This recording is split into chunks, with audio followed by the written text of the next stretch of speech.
Yes, good morning, everyone. Welcome to SD Commerce Career Sector 10 Panchkula. This is CA Dheeraj here, and hope so you're doing well.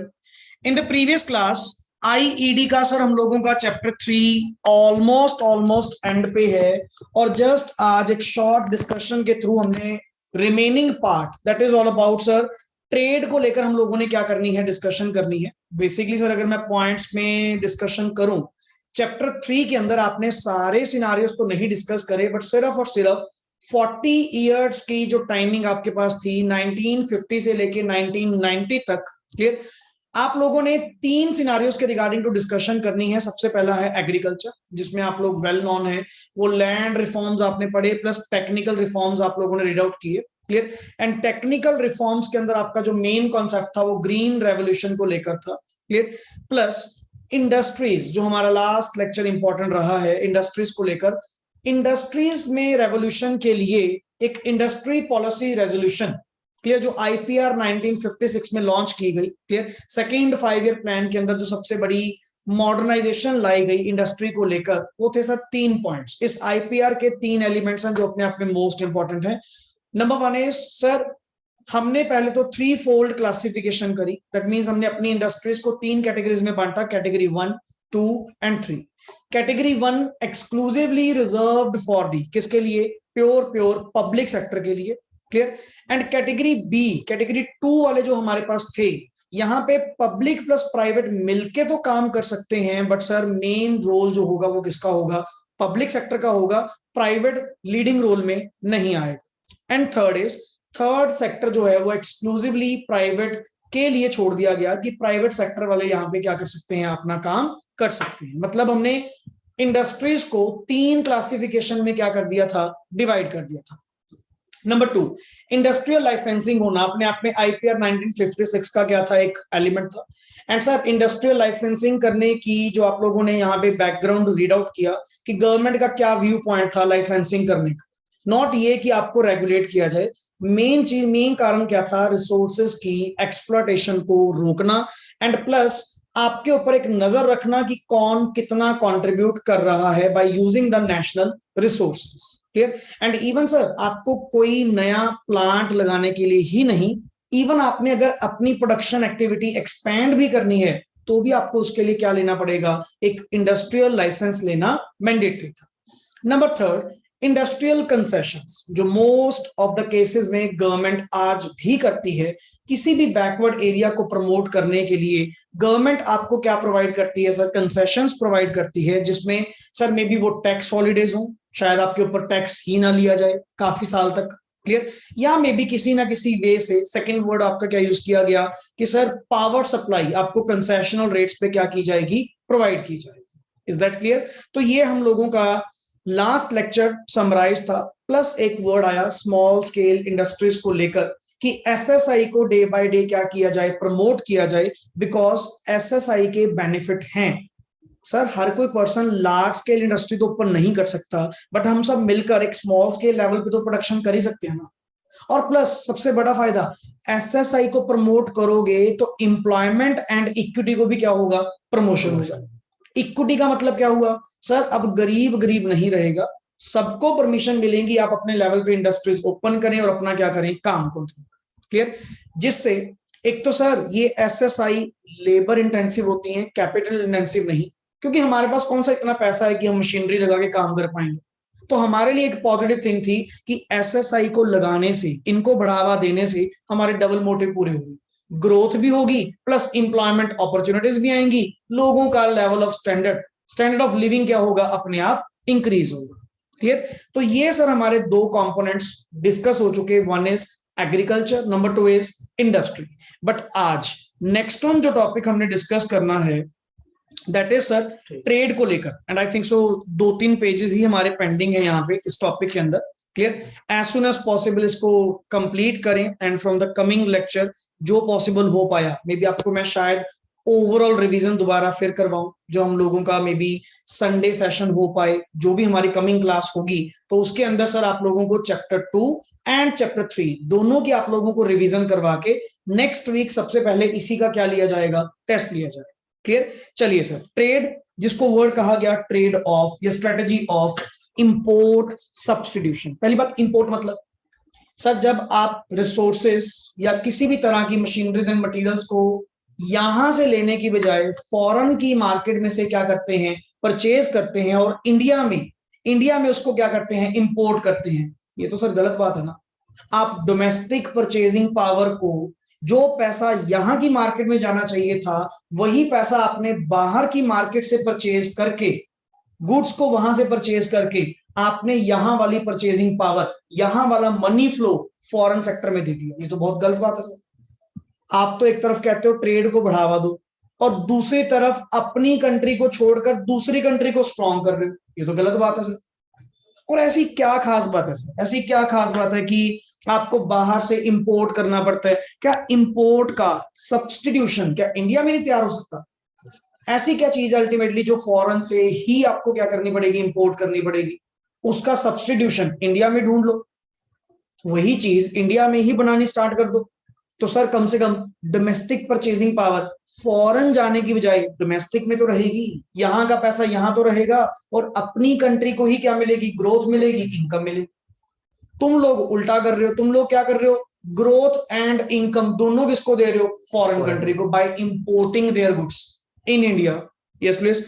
To complement the efforts of, क्या लिखा हुआ है, industrial development, India adopted the strategy of import substitution. मतलब import का substitution ढूंढना, वो चीज जो अब तक आप फॉरेन से इंपोर्ट कर रहे थे उसका इंडिया में ही सब्स्टिट्यूट ढूंढना।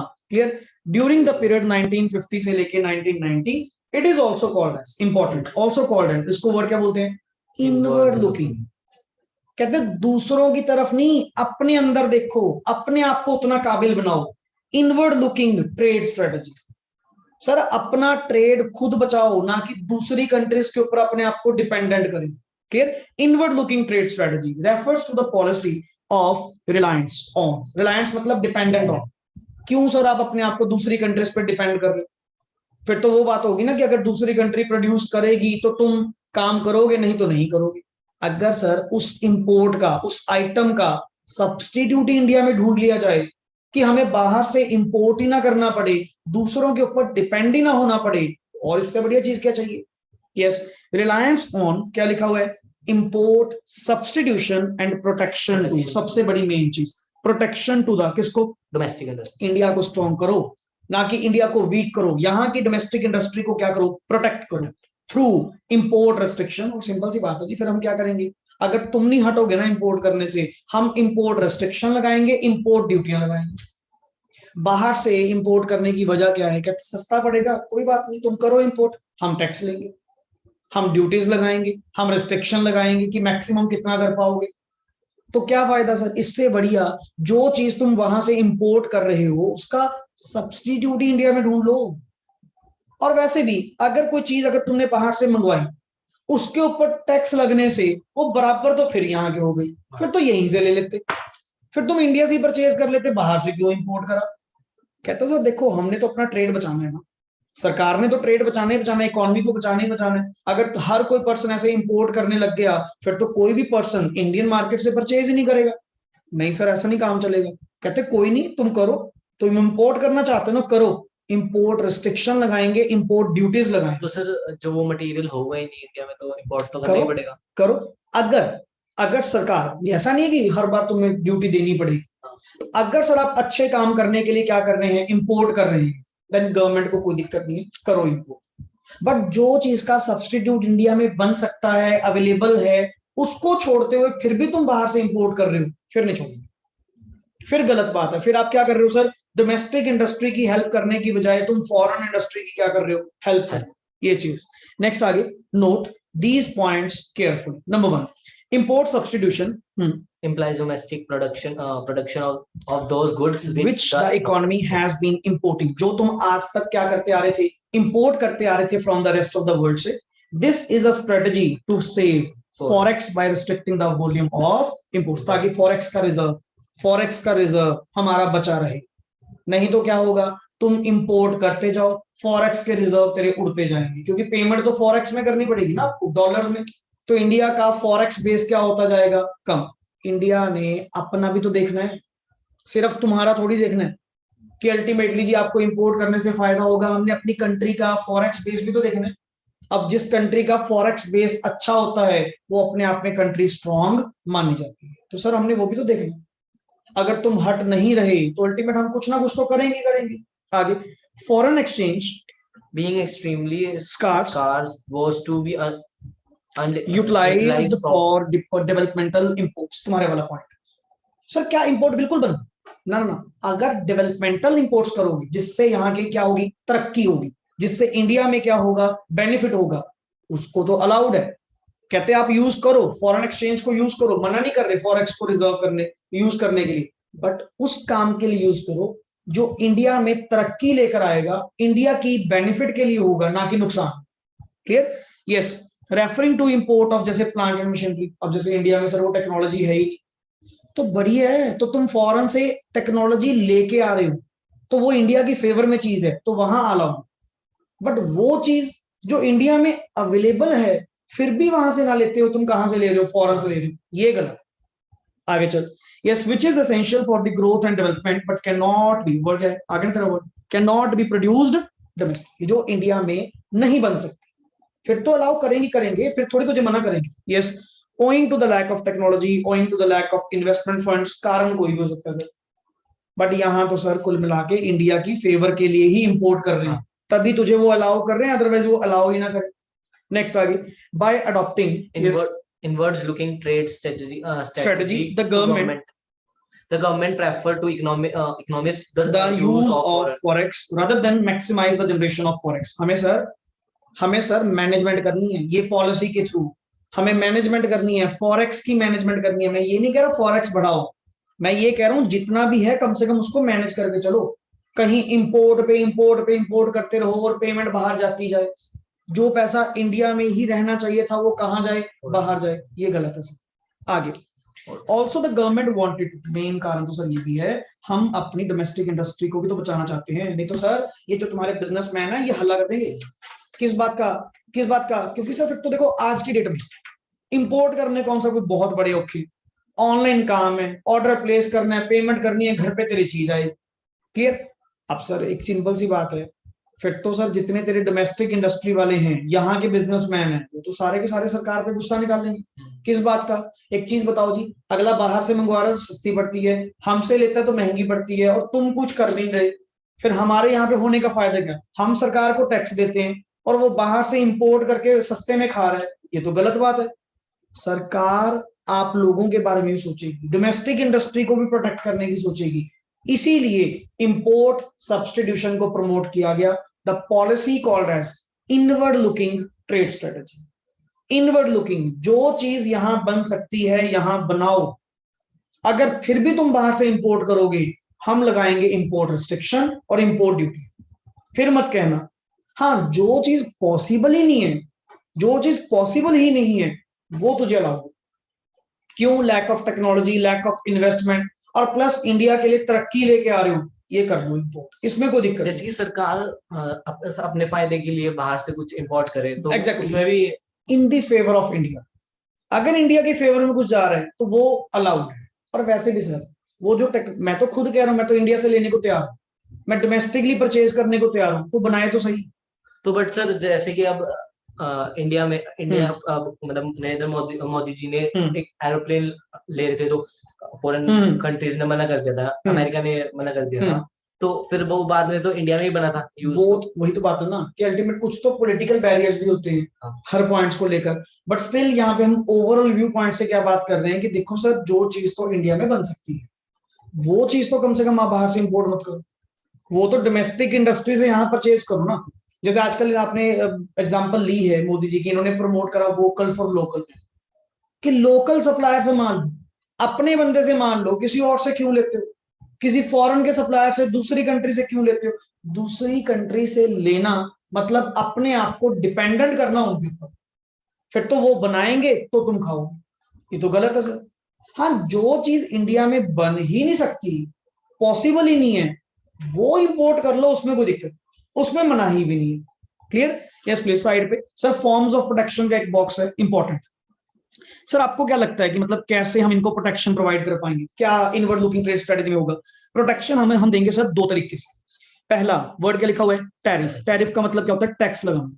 क्लियर, हम लगाएंगे जी टैक्स। अगर फॉरेन से चीज मंगवाओगे, इंडिया में लाओगे, तो उसके ऊपर आपको इंपोर्ट ड्यूटी देनी होगी, टैक्स देना होगा। पढ़िए, अ tariff is a duty on the imported commodity to directly increase the price of imported commodity, thereby offering the protection to the domestic producers from the foreign competition। अब जैसे मान लो गाड़ियां तो सर फॉरेन में आपका कहते हैं सस्ती बहुत है, ऑडी बीएम एंड ऑल जितनी भी है वहां पे तो काफी सस्ते रेट है। बट वो इंडिया में अगर ऐसे ही आने लग गई, बाहर से लोग मंगवा के यहाँ पे लेने लग गए, फिर यहाँ के जो डोमेस्टिक ऑटोमोबाइल इंडस्ट्री वाले हैं वो क्या कहेंगे कि फिर तो कोई भी हमारी कार परचेज नहीं करेगा, हर कोई पर्सन फॉरेन से इंपोर्ट करेगा। ना ना सर, ये तो सर हमारा नुकसान हो जाएगा। अच्छा, टैक्स हम दे सरकार को और लुट हम जाए, और आप क्या कर रहे हो, लोगों को अलाउ कर रहे हो कि बाहर से गाड़ियां इंपोर्ट करो। गवर्नमेंट क्या करती है, अगर बाहर से कोई गाड़ी इंपोर्ट होगी उसके ऊपर कस्टम ड्यूटी लगेगी, इंपोर्ट ड्यूटी लगेगी, और वो भी कितनी, 100%, डबल डबल रेट जैसे वर्ड बोलते हैं। तभी कहते नहीं, फॉरेन से कार अगर कोई महंगी मंगवाई, पॉर्श फरारी या कुछ मंगवाई, उसके डबल रेट हो जाते हैं। क्यों? सरकार उतना टैक्स तुमसे लेगी। अगर हर किसी को अलाउ कर दिया, फिर इंडिया से कौन परचेज करेगा? हर कोई बंदा ही बाहर से परचेज करेगा। फिर जो यहाँ के मैन्युफैक्चरर हैं वो पागल हैं क्या? वो किसके लिए प्रोडक्शन कर रहे हैं? वो क्या कहेंगे, सर फिर हम गाड़ियां किसके लिए बना रहे हैं? जब आपने अलाउ तो कर रखा कि जो मर्जी जहां मर्जी से मंगवाओ, बाहर से मंगवाओ, फिर तो मैं भी सर ब्रांड की कार बाहर से लूंगा, सस्ती बहुत है। समझो ना इस चीज को। आगे नेक्स्ट इज नंबर 2, सबसे बढ़िया चीज है, कोटा फिक्स कर दो। कोटा फिक्स करने का मतलब क्या है, लिमिट्स, क्वांटिटी फिक्स कर दो। क्लियर, इसको वर्ड क्या लिखूंगा मैं, government fixes the Kota of import of different goods from different countries. अगर आप मैक्सिमम ला पाएंगे तो कितना ला पाएंगे। क्लियर, जिसको वर्ड बोलते हैं साइड पे लिख ले, क्वांटिटी फिक्स। क्वांटिटी फिक्स, बढ़िया सर, लिमिट लगा दो। अब जैसे आप फॉरेन घूमने जाते हो, क्लियर, को टूरिज्म के लिए जाते हो, तो वहां पे क्या होता है सर, आपकी क्वांटिटी फिक्स होती है कि अगर बाहर से आप परचेज करके आ रहे हैं तो मैक्सिमम कितना परचेज आप कर पाएंगे, 1 पर्सन पे कितना अलाउड है, फिक्स होता है सर। अगर आप ज्यादा करोगे, अगर ज्यादा परचेज करोगे तो आपको उस पर क्या देना पड़ेगा, टैक्स देना पड़ेगा, इंपोर्ट ड्यूटी देनी पड़ेगी, क्योंकि हमने तो लॉ के अकॉर्डिंग जितना फिक्स कर रखा है उतना ले सकते हैं। जैसे गोल्ड, बहुत ज्यादा जब दुबई जाते हैं, ऑलमोस्ट दुबई में गोल्ड का रेट का थोड़ा फर्क है ना, तो वहां पे सब लोग भर लेते हैं गोल्ड पे gold. But gold sir gram wise allowed है, ग्राम वाइज फिक्स है। क्लियर, जैसे 24 ग्राम, ठीक है, 30 ग्राम, ऐसे सबका अलाउड है कि मैक्सिमम इतना गोल्ड लेके आ सकते हैं, इससे ज्यादा नहीं। और अगर लाओगे फिर तो सर कमाल है, गोल्ड इंडिया में कौन सा नहीं मिलता भाई, जो तुम दुबई से लेके आ रहे हो उसमें ऐसा क्या खास है, गोल्ड तो गोल्ड है। हाँ ले आओ, हमें कोई दिक्कत नहीं है, बाकी के ऊपर क्या दे दो, टैक्स दे दो, ताकि वो इक्विवेलेंट हो जाए, यहाँ के बराबर हो जाए। यस, और फिर पर्सन क्या कहेगा, अगर देनी ही है ड्यूटी फिर दुबई से क्यों लेना, फिर अपन यहीं से ले लो, ये चीज। Yes, thus the quota is fixed keeping in view the needs of the country, both tariff and quota restrict the import। और ये दोनों के दोनों इंपोर्ट कम करने में क्या करते हैं, हेल्प करते हैं, and thereby protect the domestic producer from the foreign competition। सो इन्होंने शॉर्ट वर्ड्स में दोबारा इंपोर्ट सब्स्टिट्यूशन को यहाँ पे क्या किया, एक्सप्लेन किया। क्लियर, और सर नेक्स्ट आगे, नेक्स्ट आगे। अच्छा, इसमें ना लास्ट वाला पढ़ दो point, contrary to it export promotion is a strategy to earn foreign exchange by the promoting the domestic exchange exports and making domestic industry competitive in the international market। क्या मैंने यहाँ पे वर्ड एक्सपोर्ट यूज करा, पूरे topic में मेरा word क्या चल रहा है, सिर्फ इंपोर्ट, क्योंकि मैं इंपोर्ट कम करने के लिए उसका सब्स्टिट्यूट इंडिया में ढूंढना चाहता हूँ, ताकि मैं अपने डोमेस्टिक इंडस्ट्री को क्या कर सकूं, प्रोटेक्ट। मैंने एक्सपोर्ट प्रमोशन वर्ड नहीं बोला अभी तक कि एक्सपोर्ट को प्रमोट करो, मैं चाहता हूं पहले इंपोर्ट को रोका जाए। क्लियर, सो सेलिएंट फीचर्स इसमें क्या है, पढ़िए जी। Principal feature of the growth. अच्छा, ये टॉपिक आपका आ गया टोटल, ट्रेड भी खत्म हो गया, अब आ गया total appraisal, good and bad points. Clear, so 1950 से लेके 1990 तक आप लोगों के क्या गुड एंड बैड फैक्ट रहे हैं ग्रोथ स्ट्रेटेजी को लेकर, one by one. Principal features, yes, अभी ना तेरे पूरे टॉपिक की रिवीजन हो जाएगी इसमें। Yes, principal feature of the growth strategy during the period 1950 to 1990 were as follow. Public enterprise were to play a central role in the process of industrialization। पहली बार sir आपने ये पढ़ा, इंडस्ट्रियलाइजेशन में public या private, main role किसका था, public का। Clear, इस 40 साल में, अरे वैसे भी 1991 में प्राइवेटाइजेशन आई है ना, तो उससे पहले तो सारा रोल प्ले किसका था, पब्लिक का ही था। Private enterprises were to play only बिल्कुल सर आपने पढ़ा था वहां पे in the process of industrialization and that too under, और वो भी सर परमिशन या लाइसेंस राज था क्या, वो पढ़ा था आपने सर। अगर तो आपने बैकवर्ड एरिया में लगानी होती थी फिर तो 1 मिनट में आपको लाइसेंस दे देते थे, मतलब वही है ना, परमिशन राज था। क्लियर, परमिशन राज था ये पॉइंट। नेक्स्ट आगे, it was a system under which private enterprise pricer was to obtain a license for the industrial establishment and in most cases were to produce goods within the क्या legally prescribed limit। मतलब sir यहाँ पे मैं लिखूंगा regulated sector को allowed था, but फिर भी सर बहुत सारी रेगुलेशंस थी, बहुत सारे मतलब रूल्स इनके ऊपर अप्लाई होते थे, एक एक चीज इनको पूछ कर करनी पड़ती थी गवर्नमेंट से। फिर तो आप यही कहोगे ना कि प्राइवेट सेक्टर का कौन सा रोल था, सेकेंडरी रोल था। मेन रोल तो किसका हुआ, पब्लिक का हुआ।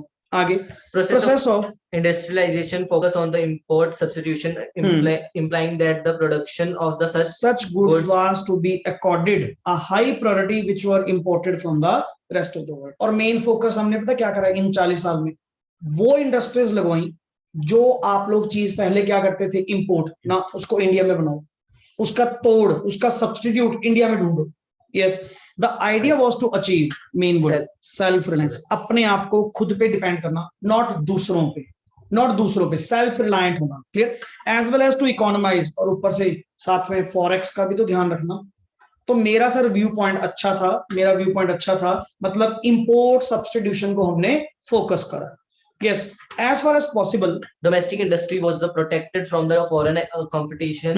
Protection was to be अभी पढ़ा प्रोटेक्शन तुझे कैसे दी गई, पहला हैवी ड्यूटी लगा के, दूसरा फिक्सेशन, वो पढ़ा था ना पीछे पॉइंट। एक वर्ड क्या था, टैरिफ, दूसरा क्या था, कोटा, जो आपने भी पढ़ी। चल आगे, large scale industry was to be develop. Large scale को, ये सारा निचोड़ है तुम्हारा जो पीछे टॉपिक पढ़ के आए। लार्ज स्केल को फोकस दिया गया infrastructural base, and small scale को ऑब्जेक्टिव दिया गया एम्प्लॉयमेंट एंड इक्विटी, जो आपने कल एसएसआई के अंदर पॉइंट पढ़े थे।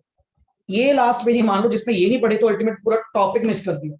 Clear, good effect. अब थोड़ा सा वही है ना, बुराई और अच्छाई दोनों होती हैं। पहले एक बार थोड़े अच्छे पॉइंट्स पढ़ने, और इसमें होगा थोड़ा डाटा इस ईयर में इतने से इतना ये गया। क्लियर, पढ़िए। The strategy of growth during the period 1950 to 1990 yielded the following good effects. Number one, economic growth got a big push. The protection of the industrial sector in the GDP, proportion of industrial sector in the GDP increased from 13% से लेके 24.6% तक। मतलब starting 1950-51 में कितना था, 13, और 1991 में last कितना था, 24.6। मतलब पहले से तो बड़े हैं, काफी इंक्रीज हुआ है। Yes, industrial output recorded a significant rise. There was about 6% annual increase 6% हर बार, मतलब आपकी आउटपुट ऐसे बढ़ती गई। Clear. Number 2 point, Indian industry was no longer confined merely to cotton textiles and jute, कि अब तुम सिर्फ वो कॉटन एंड जूट वाले नहीं रहे थे जो तुम पहले सोचते थे। 1950 में अपनी बस इंडस्ट्री कौन सी है, कॉटन टेक्सटाइल एंड ऑल, अब तो बहुत एक्सपेंड कर चुका। The industrial sector became well diversified. Diversified का मतलब क्या हुआ, अलग अलग सेक्टर, डिफरेंट सेक्टर्स या डिफरेंट प्रोडक्ट्स। क्लियर, कि अब तो सर आप डिफरेंट प्रोडक्ट्स में क्या कर चुके थे, एंटर कर चुके थे यहाँ पे। Clear, by 1990 largely due to the public sector होने के कारण। Yes please, there was a marked diversification in the industrial sectors। the then Sunrise Industries electronics में पर्टिकुलर थी उस टाइम पे, sunrise industry marked its emergence in the domestic economy. पूरी धूम मचा रखी थी अल्टीमेटली। कि मतलब सर ये रिमार्केबल पॉइंट्स है अपने आप में कि सनराइज इंडस्ट्री उस टाइम पे बहुत फेमस थी हमारी इलेक्ट्रॉनिक्स के केस में। Clear, growth of large scale industry जैसे रूरकेला, भिलाई स्टील प्रोजेक्टेड, इन्होंने इंफ्रास्ट्रक्चरल शिफ्ट दिया, जो लास्ट वाले 2 पॉइंट। क्योंकि लार्ज स्केल को क्या ड्यूटी दी गई, इंफ्रास्ट्रक्चरल बेस बनाने के लिए कंट्री का। The Indian economy showed its ability to absorb the impact of large scale industrialization. और नीचे ही पड़ा ग्रोथ ऑफ एसएसआई, इसने सब्सटैंशियल कंट्रीब्यूशन किसमें दिया, सोशल जस्टिस एंड ग्रोथ को अचीव करने। कैसे, एम्प्लॉयमेंट बांटी और इक्विटी अचीव कर, इसके यही मोटिव थे ना एसएसआई को प्रमोट करने के, वो दोनों अचीव हुए। The development of SSI offered entrepreneurial opportunities for the small investor, जिनके पास कम फंड होते थे लार्ज एंटिटीज के मुकाबले। तो कोई दिक्कत नहीं सर, छोटा बिजनेस सही, कम से कम करो तो सही। क्लियर, नेक्स्ट आगे, ब्रीफली इन शॉर्ट हम कह सकते हैं कि ग्रोथ प्रोसेस ड्यूरिंग दीस 40 साल नोटिसेबल स्ट्रक्चर शिफ्ट रहा है। नोटिसेबल मतलब जिसको कहते हैं नजरअंदाज करने वाला नहीं, कंसीडर करने वाला, कि नोटिसेबल देखने को मिला है चेंज।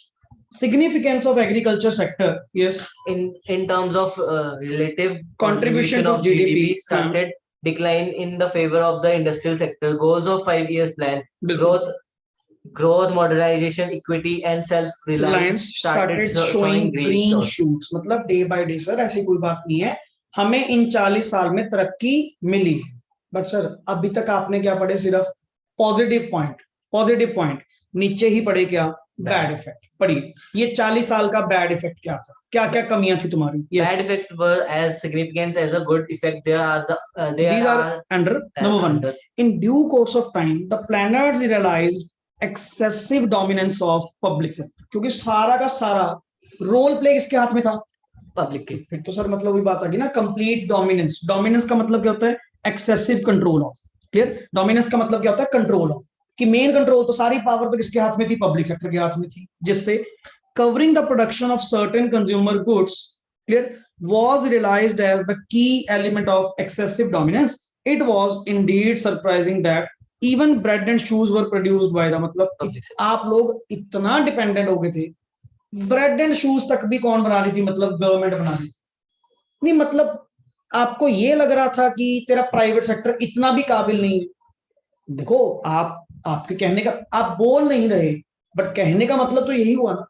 आप जैसे कहते थे सर कोई भी काम करना है पूछ पूछ के करना है, पब्लिक सेक्टर ही मेन रोल पे होगा, प्राइवेट सेक्टर को सेकेंडरी रोल में रखा जाएगा। तो तुम तो यही इशारा कर रहे हो ना कि तुम्हारे यहाँ के लोग काम के नहीं, कि मैं इतना भी भरोसा नहीं कर सकता। इवन ब्रेड एंड शूज तक भी कौन बना रहा है? गवर्नमेंट बना रही है। आगे, this undermined, main word this undermined, जिसको वर्ड बोलते हैं अंडर एस्टिमेशन, इसको साइड पर लिख सकते हो, अंडरएस्टिमेशन ऑफ प्राइवेट सेक्टर, कि प्राइवेट सेक्टर को कम आंका गया। फिर किस बात के लिए? फिर तो सर आपके कहने का मतलब यही है, आपके कहने का मतलब यही है कि अल्टीमेट यहाँ के जो लोग हैं वो काम करके नहीं है। सर फिर तो क्या फायदा ऐसे काम का, जो जहां पे प्योर लीडिंग रोल किसका चल रहा है? पब्लिक सेक्टर का चल रहा है। क्लियर? नंबर 2, पब्लिक सेक्टर की जो मोनोपोलीज हैं ग्रेजुअली पढ़ो, turn out to be a dead social weight, inefficiency, corruption, leakage, pilferage emerged as the principal। और तुम्हें भी पता है सरकारी डिपार्टमेंटों में, सरकारी सेक्टर में कितना कुछ तो पड़ा पड़ा खराब हो जाए बट किसी के वो काम नहीं आता।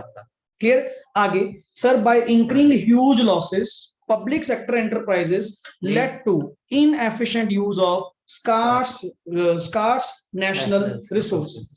Clear? Next is the need to obtain license for the opening of a new firm and or expanding the existing firm was misused by the big industrial houses. The big houses would get license simply to ward off the emergence of the competitors in the market. The whole system ultimately started flourishing as a permit license राज, जो कि dominated by the क्या था? Big player। अरे वही बात है ना, जो तो मेन प्लेयर है मार्केट में वो तो बेनिफिट ले जाते थे, और ये जो छोटे छोटे अपने जैसे लोग थे इनको लाइसेंस नहीं मिलते थे। समझ गए ना? इन्होंने तो क्या करना है? लाइसेंस किसने देना? सरकार ने। हर चीज की कीमत होती है, सिंपल सी बात है। करप्शन फेंको, क्या चीज नहीं मिलती। तो अल्टीमेटली सर ये बिग हाउसेस, बिग जो प्लेयर्स हैं वो मार्केट को कैप्चर कर गए सर सारी की सारी कॉन्सेंट्रेशन। और ये बिग हाउसेस आज के टाइम में कैसे बन गई? कैसे बन गई ये family owned business? Reliance, Tata, Ambani जैसे इतने बड़े बड़े प्लेयर्स क्यों बन गए? दिमाग था, साथ में गवर्नमेंट ने साथ दिया, दोनों मिल गए, तो टोटल मार्केट ही कौन कैप्चर कर गया? ये प्राइवेट सेक्टर कर गया। नहीं तो हम जैसे भी तो तरक्की कर सकते थे। आगे, protection of domestic industry stimulated its growth but the fails to achieving international standards to production product quality। Sir एक बात तो माननी पड़ेगी, जो चीज आप बाहर से इंपोर्ट करते थे ना उसकी प्रोडक्ट क्वालिटी मानने वाली होती थी। आपने बेशक उसका इंपोर्ट सब्स्टिट्यूशन तो बना लिया बट सर वो इतना कैपेबल नहीं है कि वो इंटरनेशनल मार्केट के साथ क्या कर पाए? कंपीट कर पाए। Clear? Lack of competition prompted the domestic entrepreneurs to focus upon monopoly control of the market. Growth through competition and diversification was conveniently avoided। क्योंकि सर कॉम्प्रोमाइज आने स्टार्ट हो गई, क्वालिटी डाउन जाने की स्टार्ट हो चुकी। Clear? Yes. saving foreign exchange through import substitutions rather than the generating the through export of कहाँ promotion। चलो मानना आप कह रहे हो जी इंपोर्ट ज्यादा होता है, फॉरेक्स हमारा ज्यादा जा रहा था, फिर एक्सपोर्ट बढ़ा लो। अगर इंपोर्ट ज्यादा थी तो एक्सपोर्ट बढ़ा लो, वही बराबर हो जाएगा। तुमने क्या करा, ना तो एक्सपोर्ट बढ़ाई और इंपोर्ट भी अपने क्या कर दिए, कम कर दिए। कहां तो तुझे अपा कहते नहीं, जैसे वर्ड कहते हैं जी खर्चा ज्यादा हो रहा है, या तो इनकम बढ़ा लो। तुम खर्चे कंट्रोल करने की कोशिश कर रहे हो, ये नहीं सोच सकते कि इनकम बढ़ा ले कि वो इक्विवेलेंट फिर बराबर हो जाएगा। वही है ना, व्यू पॉइंट का फर्क है। Yes, proved to be an inefficient policy instrument. ये तुम्हारी सबसे बड़ी गलत पॉलिसी। कहां तो एक्सपोर्ट प्रमोशन करना चाहिए था, तुम कर रहे थे इंपोर्ट सब्स्टिट्यूशन। चलो मानना इंपोर्ट सब्स्टिट्यूशन अच्छी चीज थी, बट साथ साथ एक्सपोर्ट को भी तो बढ़ाते। आगे, our forex reserve started shrinking and by the end of 1990 these stocks sank to the bottom. ये बिल्कुल खत्म हो गए, so much so that we have to pledge our gold reserves with the World Bank to salvage our bonds. मतलब अपने को अपना gold तक भी गिरवी रखना पड़ा तो जाके हमारा काम चला। क्यों, फोकस गलत हो गया ना। मानना इंपोर्ट सब्स्टिट्यूशन करते बट साथ में एक्सपोर्ट को भी तो बढ़ावा देते। ना तुमने एक्सपोर्ट करा, उधर से इंपोर्ट भी कम कर दिया। एक पॉजिटिव दूसरी नेगेटिव चीज हो गई, या तो दोनों पॉजिटिव, इंपोर्ट कम करते एक्सपोर्ट ज्यादा करते, अपनी कंट्री का बेस क्या होता, अच्छा हो। तो सर हमेशा मतलब 40 इयर्स के अंदर आपका वही है ना, गुड एंड बैड इफेक्ट तो रही है, मोस्ट कॉमन है, पेपर में पूछे जाते हैं good and bad effect. Now final conclusion आपका कहना क्या है? जस्ट अ मिनट, इसको एक बार पहले देख लें कि ये पढ़ने वाली चीज है या नहीं। नहीं, इसको आप ड्रॉप कर दीजिए, बिकॉज ये सारी थिंग्स 1991 का scenario, that is new economic policy के अंदर जो आप लोग वर्ड यूज करते हो LPG, liberalization, privatization and globalization, ये वहां पे सारा आपका क्या होगा, रिपीट होगा। सो मेन यहाँ पे जो कॉन्सेप्ट मैं अभी भी कह रहा हूँ, मोस्ट इंपॉर्टेंट क्या है, इसके good effects and bad effects, जिसमें बार बार 3 वर्ड्स के regarding, agriculture, number 2 industry and number 3 trade, तीनों के अंदर तीनों के points good effect and bad effect discuss किए गए। Majority industry and trade, agriculture का शायद यहाँ पे पॉइंट अभी तक ना आया हो, सिर्फ इंडस्ट्री और ट्रेड को लेकर ज्यादा पॉइंट आए, क्योंकि एग्रीकल्चर तो पहले डिस्कस हो चुका था ना, वो गेन, उसके ग्रीन रेवोल्यूशन के एडवांटेज डिसएडवांटेज वो पहले हमारे डिस्कस हो चुके थे। क्लियर? सो बेसिकली यहाँ पे आप लोगों का चैप्टर नंबर 3 आईईडी का कंप्लीट होता है। Clear? Plus next on coming week for sure आप लोगों का इसका टेस्ट होगा, जितना आपको डिफाइन किया गया था चैप्टर नंबर 2 एंड एग्रीकल्चर का, ये तेरे टेक्निकल रिफॉर्म्स तक। क्लियर? मतलब एग्रीकल्चर पार्ट पूरा, इंडस्ट्री एंड ट्रेड बीच में नहीं आएगा। तो कमिंग, अगर मैंने संडे नेक्स्ट ऑन क्लास अगर रखी तो उसके अंदर आपको मैं चैप्टर 2 एंड चैप्टर 3 दोनों की क्या करवाऊंगा, रिवीजन कर। अदरवाइज आप लोग अपना पढ़िए, बैकअप्स आपके पास अवेलेबल हैं, ईच एंड एवरी वर्ड आपके पास है, जो भी आप लोगों के डाउट्स होंगे वो लिए जाएंगे।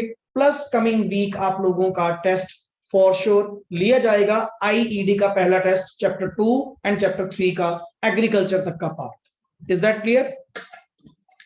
Yes students, any doubts? Karan, Shivansh, Jashan? No sir.